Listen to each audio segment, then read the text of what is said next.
الحمد للہ وحدہ والصلاة والسلام علی من لا نبی بعدہ اما بعد فاعوذ باللہ من الشیطان الرجیم بسم اللہ الرحمن الرحیم۔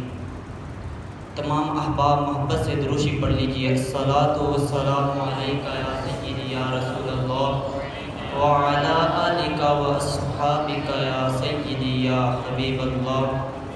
الصلاة والسلام علیکہ یا شفیع المذنبین وعلی آلک واصحابک یا جد الحسن والحسین۔ احباب ذوقار، آج مجھے جس موضوع پر گفتگو کرنے کا موقع ملا ہے وہ موضوع اپنے اندر قربانیوں کی ہزار داستان لیے ہوئے ہے۔ یہ وہ ساز ہے کہ جس کی تار تار میں محرومیوں کے درد انگیز نغمے پوشیدہ ہیں، اور مجھ پر اس وقت یہ کیفیت طاری ہے کہ ضبط کرتا ہوں تو ہر زخم لہو دیتا ہے، ضبط کرتا ہوں تو ہر زخم لہو دیتا ہے، آہ کرتا ہوں تو اندیشہ رسوائی ہے۔ سامعین محترم، تاریخ گواہ ہے، زمانہ شاہد ہے کہ جب کسی قوم کا دل بیدار ہوتا ہے، شعور پروان چڑھتا ہے، نظر اوجے ثریا پہ کمندیں ڈالتی ہے، دماغ جذبہ حریت کی جولانگاہ بنتا ہے، پھر اس قوم کو دنیا کی کوئی طاقت آزادی سے محروم نہیں کر سکتی۔ احباب ذوقار، پھر اگر اس قوم کے میں ایمان کی روشنی موجزن ہو تو اس کی ہمت مردانہ کو فرشتے بھی سلام کرتے ہیں۔ ہاں یہ میرے حسن الفاظ کی کرشمہ سازی نہیں، اس کی زندہ مثال وہ صاحب عزم نوجوان ہیں جو آزادی کے لیے اپنی جوانیاں قربان کر رہے تھے۔ اس کی رخشندہ دلیل وہ لائی کے تحسین مائیں تھی جو اپنے بیٹوں کے لہو سے آزادی کے چراغ جلا رہی تھی۔ اس کا تابندہ ثبوت وہ باعث افتخار بہنیں تھیں جو اپنے بھائیوں کی جبین پر صحرا دیکھنے کی بجائے ان کے جنازوں کو کندھا دے رہی تھی۔ اس کی تابندہ حقیقت وہ صاحب عزم باپ تھے جو اپنے جگر پاروں کو رزم گاہ حیات میں قربان کر رہے تھے۔ احباب ذوقار، یہ وطن پاکستان ہمیں یوں ہی نہیں مل گیا کہ رات قائد اعظم نے خواب دیکھا اور اگلے دن پاکستان مارز وجود میں آ گیا، یا پھر علامہ اقبال کو روٹی نہیں مل رہی تھی تو روٹی کے حصول کے لیے انہوں نے الگ ریاست کا قیام کروا دیا، یا پھر برے صغیر میں باجے بجانے کی اجازت نہیں تھی، باجے بجانے کے لیے ملک حاصل کر لیا، یا پھر یوں کہہ لیجئے کہ برے صغیر میں موٹر سائیکلوں کے سلنسر اتار کر لوگوں کا سکون برباد کرنے کی اجازت نہیں تھی، ہم نے یہ سب کچھ کرنے کے لیے وطن حاصل کر لیا۔ نانا میرے بھائی، یہ وطن اسلامی نظام کے لیے بنایا گیا ہے اور اس کے لیے بے بہا قربانیاں دی گئی ہیں۔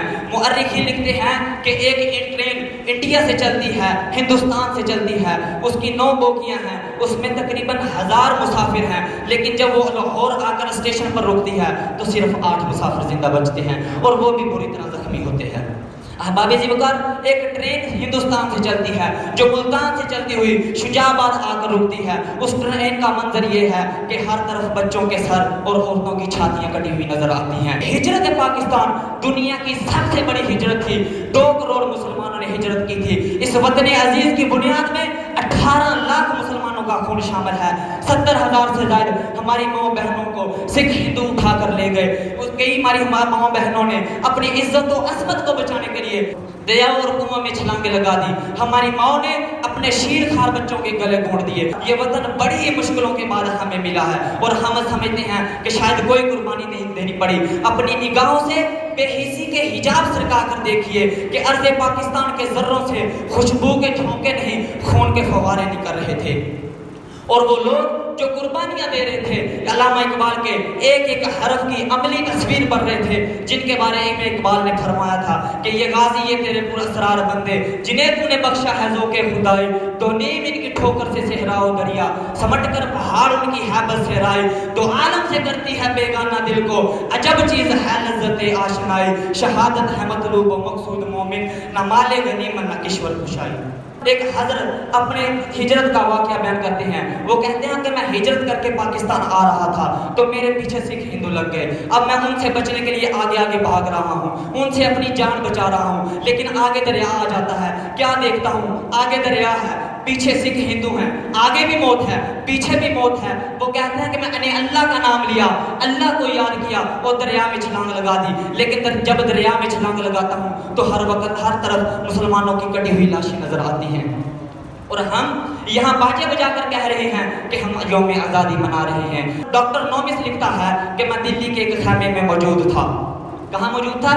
دلی کے خیمے میں موجود تھا، جو انڈیا کا ایک شہر ہے. کہتا ہے وہاں پر مجھے مردار کے جلنے کے بو آئی. میں باہر نکل کر دیکھتا ہوں تو 40 علماء اکرام کو آگ کے جلتے ہوئے انگاروں پر کپڑے اتار کر جلایا جا رہا ہے. کہتا ہے پھر میرے سامنے اور 40 علماء اکرام کو لایا گیا اور ان کو بھی اسی طرح جلا دیا گیا. اور ہم یہاں موٹر سائیکلوں کے سلنسر اتار کر لوگوں کا سکون برباد کر کے کہتے ہیں کہ ہم یوم آزادی منا رہے ہیں.